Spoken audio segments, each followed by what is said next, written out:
Perkenalkan, nama saya Angelina Srikar dari kelompok 4. Kami akan mempresentasikan mengenai pengkanonisasian Perjanjian Lama, Kitab Ayub, Mazmur, dan Amsal. Dan saya akan mempresentasikan mengenai Kitab Amsal yang terdiri dari tanggal penulis, tema Kitab Amsal, penulis Kitab Amsal, sejarah Kitab Amsal, latar belakang Kitab Amsal, bagian atau susunan Kitab Amsal, tujuan Kitab Amsal, jenis sastra, dan pesan moral Kitab Amsal.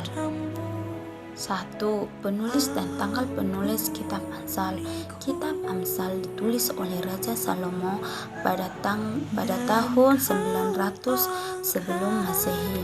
Di tengah masa pemerintahannya sebagai raja, bangsa Israel menggapai titik puncak dalam hal kerohanian, politik, dan kebudayaan, dan ekonomi. Dengan adanya reputasi Israel, begitu pula nama Raja Salomo. Para pembesar asing datang dari jauh hanya untuk mendengar ucapan raja yang berhikmat itu yang tertulis dalam 1 Raja-Raja 4 ayat 34. 2. Yang bertemakan takut akan Tuhan adalah permulaan dari pengetahuan yang tertulis dalam Amsal 1 ayat 7.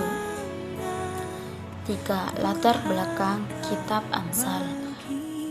Amsal, penulisan Kitab Amsal mewarisi tulisan sastra hikmat dari orang-orang bijaksana Ibrani bersama dengan para imam, raja, dan nabi-nabi. Penulisan kitab dalam Perjanjian Lama dibagi ke dalam 3 bagian, yaitu hukum, kitab para nabi, dan tulisan-tulisan.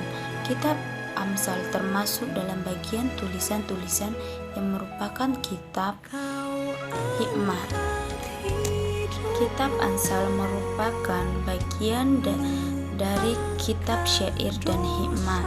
Di samping terdapat kitab syair dan hikmat lain, yaitu kitab Ayub, Mazmur, dan Pengkhotbah.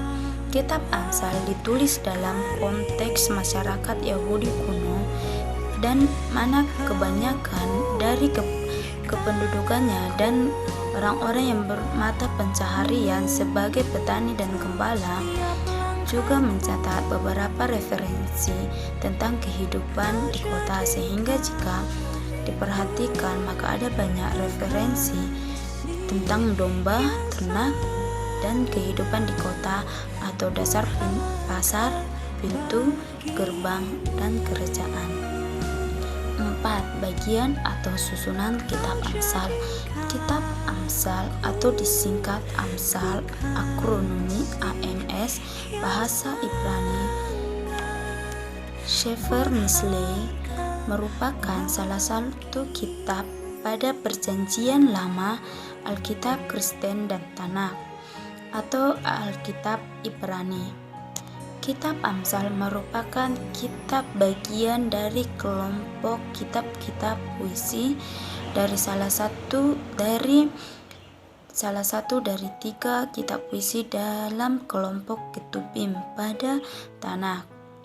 Dalam Septuaginta Yunani, kitab ini disebut Biblion Promiae, yang diterjemahkan menjadi Liber Proverbiorum dalam Vulgata Latin dalam Alkitab, dan juga bisa disebut sebagai Surat Amsal.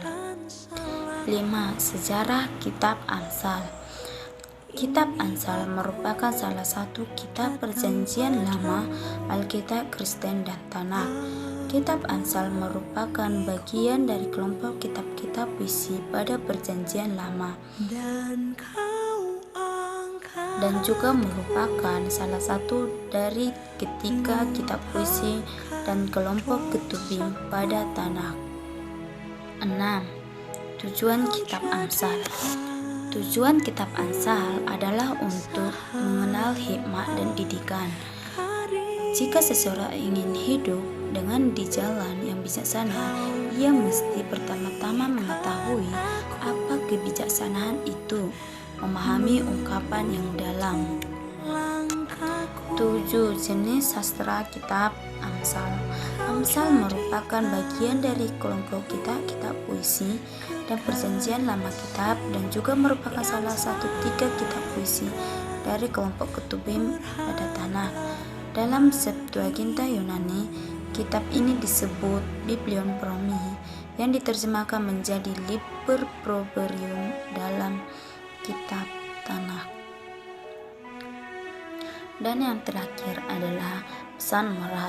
Kitab Amsal mengajarkan bahwa pengetahuan yang tidak disertai dengan takut akan Allah merupakan suatu hal yang tidak berguna. Kitab Amsal membuat seseorang yang tidak berpengalaman di dalam kehidupan dapat mempunyai pengetahuan dan arti dan tujuan kehidupan. Terima kasih, sekian presentasi mengenai kitab Amsal dari saya.